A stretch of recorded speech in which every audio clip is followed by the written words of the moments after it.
আজকে অফিসে সোমকে মহাদেব দা একটা টিফিন বক্স গিফট করেছে, তোমাদেরকে দেখাবো। টিফিন বক্সটা এই দেখো, টিফিন বক্সটা মহাদেব দা সোমকে দিয়েছে।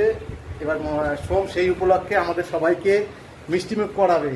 এবার মিষ্টি আর সিঙ্গাড়া নিয়ে এসেছে। এই সিঙ্গাড়াগুলো 2.5 টাকা করে। বন্ধুরা, এই সিঙ্গাড়াগুলো মাঝের গ্রামে পাওয়া যায়। তোমরা অবশ্যই মাঝের গ্রামে আসলে পরে এই সিঙ্গাড়া অবশ্যই খাবে। এই সিঙ্গাড়াগুলো খেতে খুব টেস্ট। আমরা এখন খেয়ে দেখবো সিঙ্গাড়াগুলো কেমন, তোমাদেরকে জানাবো। মিষ্টি আছে। সোমনাথ আমাদের আজ খাওয়াচ্ছে, ও খুশি হয়ে খাওয়াচ্ছে। টিফিন বক্সটা ওকে দেওয়া হচ্ছে, সেই জন্য আর কি দীর্ঘদিনের ওর অপেক্ষা করেছিল টিফিন বক্সটার জন্য। খাবারও ঠিকঠাক মতো নিয়ে আসতে পারছিল না টিফিন বক্সটা না থাকার জন্য, সেই জন্য টিফিন বক্সটা দেওয়া হচ্ছে। সেই আনন্দে ও আজ আমাদের খাওয়াচ্ছে। বন্ধুরা, এই যে আমরা এখন খেয়ে দেখবো মিষ্টি আর সিঙ্গাড়া। সিঙ্গাড়া কেমন টেস্ট হলো তোমাদেরকে জানাবো। বন্ধুরা, একটা সিঙ্গাড়া নিলাম, খেয়ে দেখছি কেমন হয়েছে।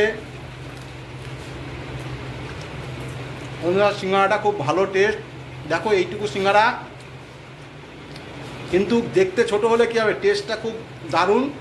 এই সিঙ্গাড়াটা মাঝের গ্রামে পাওয়া যায় 2.5 টাকা মাত্র। খেতে খুব ভালো। তোমরা যদি মাঝের গ্রামে আসো অবশ্যই এই সিঙ্গাড়াটা খাবে।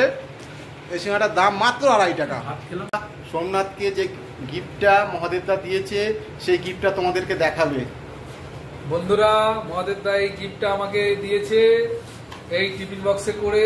কালকে থেকে আমি অফিসে টিফিন নিয়ে আসবো। বন্ধুরা, এই পর্যন্তই।